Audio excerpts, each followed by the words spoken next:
বলেন আমি দুনিয়ার ভিতরে তোমরা মানুষকে আমি এত সম্মানজনক বানাইলাম যেন তোমরা কিয়ামতের মাঠে আমি আল্লাহর সম্মুখে আইসা তাত্তাকুন এই শব্দের ভিতরে তোমরা যেন ঢুকতে পারো।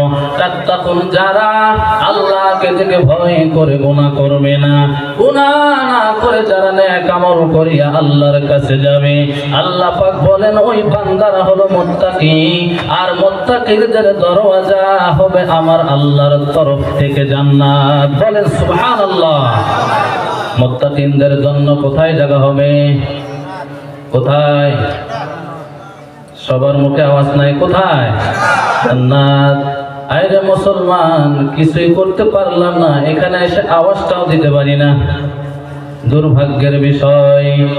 আল্লাহ তাআলা সকলের কলিজার ভিতরে ঈমানের পাওয়ার দিয়ে পুর করে দেখ। বলেন আমিন।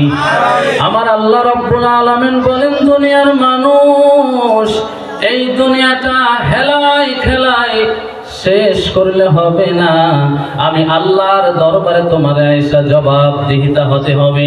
তোমার ছেলে মেয়ে 4 জন 5 জন 6 জন, তুমি বান্দা দুনিয়াতে যেই সেই করে আমার কবরের মাঝে আসলে কাম হবে না। তুমি যতই হাজী সাহেব হও, তোমার মেয়েকে তুমি কোন লাইনে কাটাইছো আমার কাছে জবাব দিতে হবে। তোমার 3 জন সন্তান, 2 জন ছেলে, মেধা একটু ভালো হলে তার দাও তুমি অনেক দূর কলেজে পড়তে, তারে দাও তুমি ডাক্তারি সায়েন্স পড়তে। আর যদি মেধা কম তারে দাও মাদ্রাসায় গিয়া পড়তে। ঠিক নি? ঠিক। আল্লাহ পাক বলেন বান্দা যারে তুমি যেই অবস্থায় রেখে আসো আমি আল্লাহ তাআলার দরবারে তোমারে আসতে হবে। আমি আল্লাহরে ভুলে যাবে না। কবরের মাঝে আসার পরে যখন বান্দারা আপনি আমার যখন নিঃশ্বাস চলে যাবে, ওই সময় আল্লাহ রব্বুল আলামিন যখন ফেরেশতার মাধ্যমে নিঃশ্বাসটা নিয়ে যাবেন, তখন আমাদের একটা জায়গা হবে, যেই জায়গার নাম হবে কবর।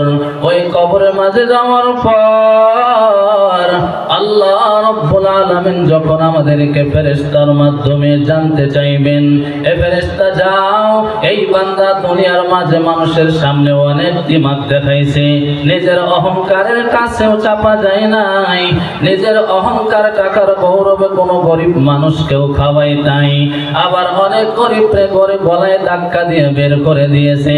এর ফেরেশতা যাও, এই ফেরে বান্দার 40 কদম যখন দূর হয়ে যায়, অথচ এরকম আছে হাদিসে মানুষকে যখন মাটির ভিতরে রাখা হয় কবরের মাঝে, রাখার পরে যখন ওই কবর থেকে বান্দারা যখন আসতে থাকে, এবার ওই কবরবাসী আল্লাহর রহমতে আবার যখন আল্লাহ পাক পুনরায় জীবিত করে দেন, ওই বান্দা জানতে পারে আমার আত্মীয় স্বজন সবাই চলে যাইতেছে। এবার যখন আমার আল্লাহ পাক দয়াময় আমার আল্লাহ ওই সময় ফেরেশতার মাধ্যমে জানায়া দেন, এর ফেরেশতা যাও, দুনিয়া ছিল অনেক বড় হাজী সাহেব, এবার তার সন্তানের খবর কোনো রাখে নাই। 14 বছর 15 বছর 18 বছর হয়ে গেছে, এমন বাবা আছে একবারও জবান দিয়ে বাইর হর নাই, এর সন্তান আমরা মুসলমান, মসজিদে গিয়া নামাজ পড়া লাগবে। কথা ঠিক নেই? মনে হয় কোনো টেরি পাইলেন না? ঠিক না? নাই অনেক আছে না? নাই কথা সত্য কিনা? সত্য। যদিও মনে খারাপ লাগে, এটাই বাস্তবতা। আমার আল্লাহ তাআলা এই দুনিয়ার মাঝে আমরা খেলাই ধুলাই, দুনিয়ার মহব্বতে পড়ে আমাদের জিন্দেগি শেষ করলে হবে না। আমার আল্লাহ তাআলা ওই কবরের মাঝে যাওয়ার পরে এমন একটা দিন কায়েম করবেন, ওই দিনের জন্য আমাদের হিসাব মিলাইয়া যাওয়া দরকার। কাফের মুশরিকরা ওই দিনকে ভুলে যায়, আর মুসলমানদের কেউ যদি ভুলে যায় তাহলে চিন্তা করা দরকার আমারও হাসর তাহলে কার সাথে হবে। আমি মুসলমান হওয়ার পরেও যদি আল্লাহর আখিরাতকে ভুলে যাই, রাত দিন 24 ঘন্টা যদি আমি আমার সংসারের জন্য কাটতে থাকি, আমার তো একদিন পরকাল আসবে, ওই দিনের জন্য আমার কি উপায় হবে? আমাদের জন্য সব সময় বিশ্বনবী ওই মক্কাতে রওজায়ে তাহারের ভিতরে শুয়ে আছেন। আমরা গুনাহগার উম্মত কি হবে? নবীজি এখনো কান্দেন।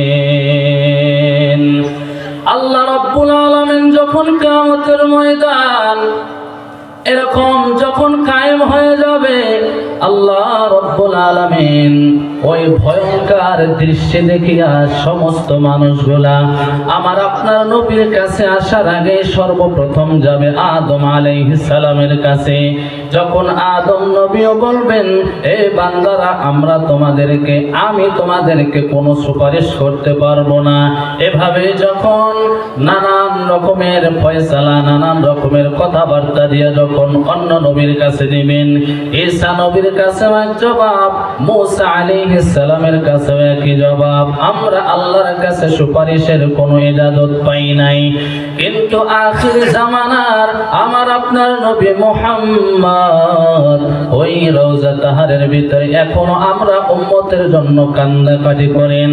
আমার আল্লাহ তাআলা কিয়ামতের ময়দানে ওই বিশ্ব নবীর কাছে এমন একটা পাওয়ার দিবেন, ওই পাওয়ারে আমরা গুনাহগার উম্মতের জন্য বিশ্ব নবীজি দোয়া তো থাকবেই, তবু আমরা উম্মত যেন জাহান্নামে না যাই এই জন্য আল্লাহর কাছে সুপারিশের জন্য সিজদায় পড়ে থাকবে। নবী বিনে কে তারাবে ফুলসিরাত মিজানে, নাকি আমাদের নবী ছাড়া অন্য কোন তারাবে? দাঁড়াবেনি? জবান খুলে বলুন, কে দাঁড়াবে? বিশ্বনবী মুহাম্মদুর রাসূলুল্লাহ সাল্লাল্লাহু আলাইহি ওয়া আলিহি ওয়াসাল্লাম।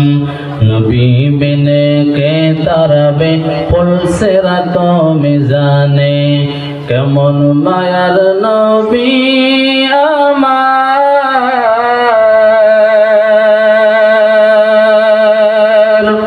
রাত্র ভরে কান্না তাহার,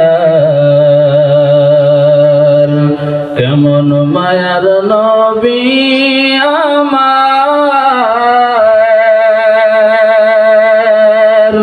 রাত্র ভরে কান্না তাহার, কতই মারা মারল তারে ওই তায়েফের দুশমনে। নবী বিনে কে তারাবে ফুলসিরাত মিজানে, নবী বিনে কে তারাবে রোজা হাশর মিজানে।